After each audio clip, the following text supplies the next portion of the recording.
Is Ilia Topuria really ready to defend, or just tweeting through the pressure? Can Chimaev finally grab UFC gold, or will Du Plessis survive the chaos? And what's next for Merab after his jaw-dropping win? The octagon's heating up, let's break it all down and dive into the fighting madness. Chapter 1. Topuria's bold gamble. With UFC 317 set to explode during International Fight Week on June 28th in Las Vegas, one name is stealing the spotlight, and the controversy. Yes, that's Ilia Topuria. The undefeated Spanish-Georgian powerhouse has left the featherweight throne behind and is charging full force into enemy territory at 155 pounds. But this isn't just any fight, it's a high-stakes gamble against the ever-dangerous Charles "Do Bronx" Oliveira for the now-vacant UFC lightweight championship. Topuria, famously known as El Matador, has never been short on confidence, and he's proven his word is gold. He predicted brutal finishes against Volkanovski and Holloway, and he delivered. Now, with Charles Oliveira in his crosshairs, Topuria has ramped up the mind games, but the road to UFC 317 has been paved with tension and drama. Before this matchup was confirmed, fans were pleading for Topuria to take on Islam Makhachev.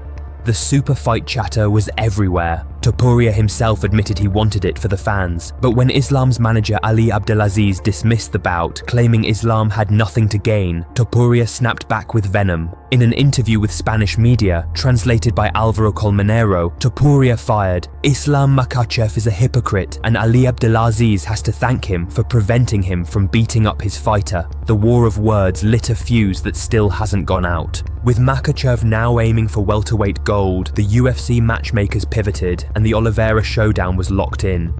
Yet even with gold in sight, fans and pundits aren't unanimously cheering. Many are questioning Topuria's move, loudly. Why didn't he wait for Islam? Why jump divisions so quickly after conquering 145? Why risk it all against a seasoned and larger opponent like Oliveira? Concerns deepened after Topuria released footage of training with 135-pounder Raul Rosas Jr. Fans flooded social media with doubts. Isn't Raul a bantamweight? He looks bigger than Ilia. That visual alone sent alarm bells ringing. Critics fear Charles Oliveira, known for walking into the octagon like a welterweight, could bully the smaller Topuria. Others argue that this is the moment that could unravel Topuria's hype train. A loss at UFC 317 could be catastrophic, not just for his undefeated record, but for his marketability and aura. But don't count Topuria out. His backers are loud and firm. Size isn't everything. They point to Oliveira's suspect chin, his habit of taking damage, and the KO power that Topuria carries in both hands. Just one clean shot, that's all it could take. Even the legendary Michael Bisping has stepped into the conversation, voicing support for Ilia's weight class jump. "This is the future of MMA," Bisping said. "Stop starving yourself. Ilia's moving up, Charles did it too and became champion. Now it's Ilia's time."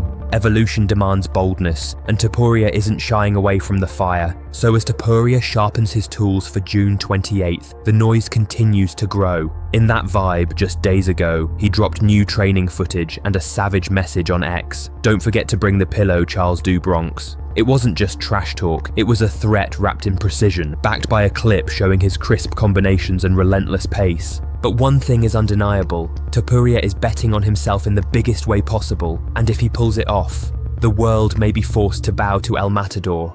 And just as this war heats up, another monster waits in the shadows, fully loaded and ready to unleash. Khamzat Chimaev is locked in, and what's coming next might just shake the UFC to its core. Chapter 2, Chimaev is coming. He's back, he's dangerous, and he's locked in like never before. Khamzat Chimaev, the undefeated UFC terror, has officially ignited the MMA world again with his high-octane training clips ahead of UFC 319. The footage tells a brutal truth. Chimaev has never looked sharper. Returning from a frustrating layoff, he's moving with precision, exploding with intensity, and preparing to make his middleweight title dreams a cold, hard reality. You can feel the heat coming off him. This man is hunting again. The undefeated Swede has never been taken down inside the UFC octagon, a freakish back-to-back title defenses, and is on a perfect run in the UFC. Still, not everyone sees this as a one-sided beatdown. Number 6 ranked middleweight Caio Borralho, who's trained with Chimaev and knows his fury firsthand, believes that if Duplessis can survive the early rounds, the tide might turn. Speaking to Bloody Elbow, Borralho admitted, if it gets past those rounds, then it's going to go to Duplessis. And that's the million-dollar question: can Dricus drag Khamzat into deep waters? Duplessis is a puzzle. Despite his unpredictable and sometimes awkward fighting style, he has repeatedly silenced the critics, including in his title-clinching victory over Sean Strickland. But UFC 319 will be a different beast. It'll be his third 5-rounder against a man who mauls like a bear and has a chip the size of a mountain on his shoulder. Borralho, interestingly, even tried to sneak into the fight himself after rumours swirled about Duplessis being injured. He offered to take on Chimaev in an interim title bout, despite knowing just how dominant the Swede can be. It didn't happen, but it speaks volumes about the kind of fire this fight has sparked. With Chimaev dialed in and the countdown to UFC 319 underway, fans are strapped in for what could be one of the most explosive title fights of the year. But as we gear up for this epic clash, let's not forget, Merab comes home. While Chimaev vs Duplessis is lighting up headlines, some recent matchups have already delivered fireworks, and Merab's return promises to keep the hype train rolling. Chapter 3. Merab Dvalishvili returns home. They flooded the streets like it was Independence Day. No, scratch that, like a king had returned from battle. Merab the Machine Dvalishvili, fresh off his jaw-dropping UFC 316 win, where he submitted Sean Ali with what's now being called the Machine Choke, touched down in Tbilisi, Georgia, and the entire country erupted. Flags waved, crowds chanted his name, and banners rose high, not just for him, but also for his surprise companion Nina Drama. Yes, Nina was there too. And if you thought this was just Merab's moment, think again. Fans absolutely lost it when she appeared beside him. Her name echoed through the streets, written on signs, screamed from balconies. "I'm crying BC, I'm happy," she later posted in a heartfelt IG. It wasn't just a trip, it was a coronation. And Merab, he's now more than a fighter. He's Georgia's lion-hearted warrior. He just surpassed John Jones in the pound-for-pound rankings. Yes, John freaking Jones. Merab now sits at number 2, just under Islam Makhachev, and if this trajectory continues, he might just rule the top by year's end. So what's next? Rumblings of Corey Sandhagen are heating and needs another few months. But one thing is clear, Merab is a storm no one's figured out how to weather. And don't forget Sean O'Malley's brutal admission after their UFC 316 clash. "OF," he said, describing how quickly he got caught. He felt freakishly strong. He's the greatest bantamweight of all time. That's not from a fan, that's from the former champ.